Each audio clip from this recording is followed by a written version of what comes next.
Hey everybody, it's Thursday, March 2nd, 2023. Update on the concrete. It's obviously cured and hardened up. For the most part, I wouldn't say I did a great job. I think it's a good job for my first time. Over here, it turned out really good. There's a couple thin spots here. I think I did not let the concrete just do its thing and set up. And I think I just tried to force the bull float a little too much. That's from watching a couple YouTube videos, and then Brad, thanks for the comment. Brad had some pointers and kind of a tip on what to do. So thank you again, Brad.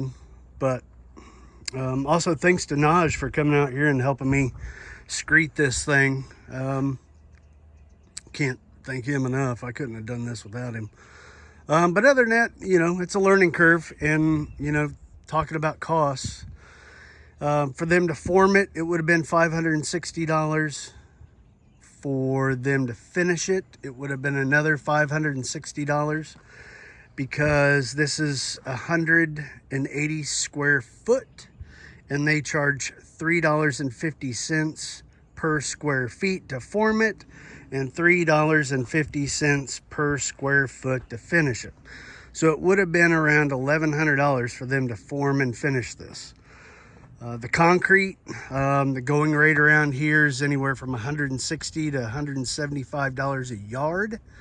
That is with fiber in it. So we spent about $660, I think, with the delivery fee, which the delivery fee was 120 bucks.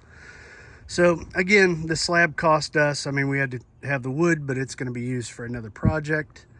But forming it up, finishing it, all that stuff, saved about 1,100 bucks. So even though there's a couple thin spots, which I think I can kind of fill in with a little bit of concrete, just give it a shot. If not, we can also grind it and smooth it out. So we got options, but either way, to save that money, I think I did okay. Still wouldn't hire me yet, but the other news is we're going to do it again on Wednesday. So I got the forms done here. After talking to Naj, this wasn't, it's a learning curve, but it wasn't too bad, especially with his help. So this pad's about the same size. The only difference with this one is it's going to slope a little bit. The guy that delivered the concrete was a super big help, so thanks and shout out to Anytime Concrete in Tallahassee. The guy that delivered Matthew was awesome. I even asked him, I said, how many times you get stuck with the rookies? And he said a lot. I said, well, today's your day. So he really helped us out. He explained what to do. But really, he delivered it and headed out, which is what he was paid to do.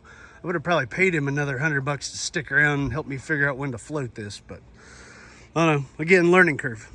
So Wednesday, we're going to do this. So I already got this formed because that's about the same size.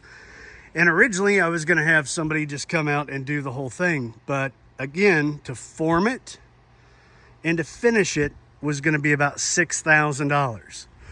I think if I do the math right. So to save $6,000, I can live if it's just as good, if not better than that, for a ramp.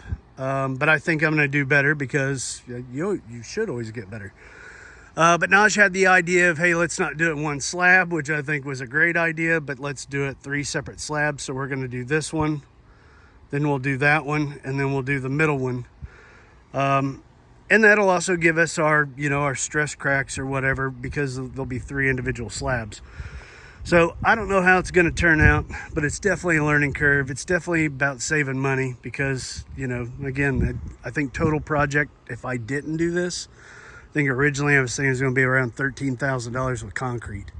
Again, this is going to be, that's probably going to be another $600-700 in concrete, $600-700 in concrete, and probably another $800 to $900, because that's going to be a bigger slab. So, trying to save where you can when you're doing this is kind of tricky, but again, you got to deal with your learning curve, and all in all, pretty happy with it. The other project we're working on out here is, again, the bees are coming. I think she had an offer to get one of her nucleuses or nukes last week, but we weren't ready. So I think her first set of bees are due next week or the week after that. So we have to get the bee area ready. If you see off in the distance, we'll go over there later, but there is a large pile of gravel. Well, that was about 7 yards of gravel. We put it in the one squared off bee area, which it was way more than enough, obviously, but we figured we could use the gravel. But then in Emily's thinking, well, if we got that much gravel, why not build 3 more beehive areas? So skinning the bark on these pine logs, these were the trees that were swaying up in here before we had the barn built. So reusing the logs where we can. They've been sitting here, so peeling off the bark is pretty easy. But I've got to strip 1 more log, and then we'll go over there and start notching the logs to build the little retention walls for the gravel. All right, so now that we got the ends notched with the chainsaw, you've seen me do that before, I'm just going to use the tractor to haul these things over to the other side of the pond. Work smart, people. Not hard.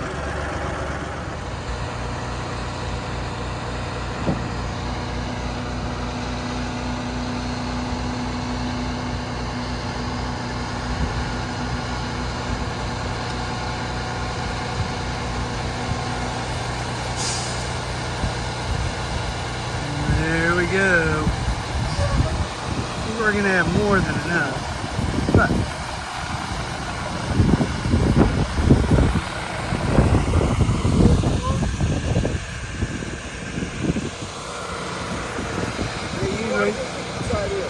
yeah, all of it's gonna go right in there.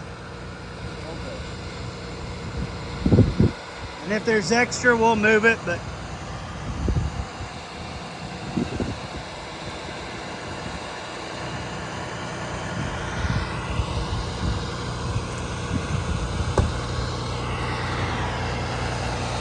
I think you're gonna have more than enough.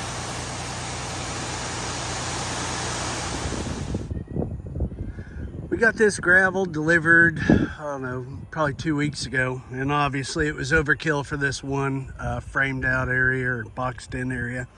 But we knew we were doing extra hives, or extra areas, because once the bees are here, you really don't want to move them. And I really don't want to build more of these once there are bees here.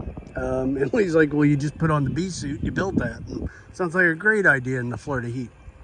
But either way, we got the other 2 built. Sorry I didn't do any footage of that, but you guys have already seen basically how that's all done.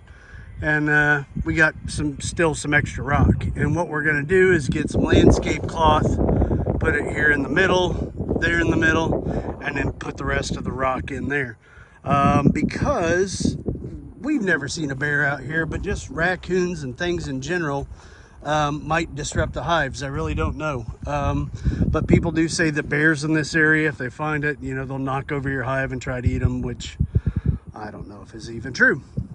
But point being, if we have to fence this off, the neighbor's dogs still come on the property quite a bit. I don't know if the neighbor's dogs would bother them, but we can always put fence posts up and fence in the bee area just to keep critters out and dogs and any other undesirables. So Emily's over there welding in the barn and working on some metal beehive stands because again, the bees are coming here any week, so or actually any day. So that's what we're still working on here. The other thing I accomplished the other day is I got these fans from Tractor Supply, oscillating fans. They're kind of heavy, but I got them up there. They make a huge difference with the temperature. Emily's over here working on her steel bee stand and her prototype for it, but the fans make a huge difference. But they were not easy getting up there. So here she is welding on the frames for her bee stand. She's not going to make these adjustable, just having stationary legs.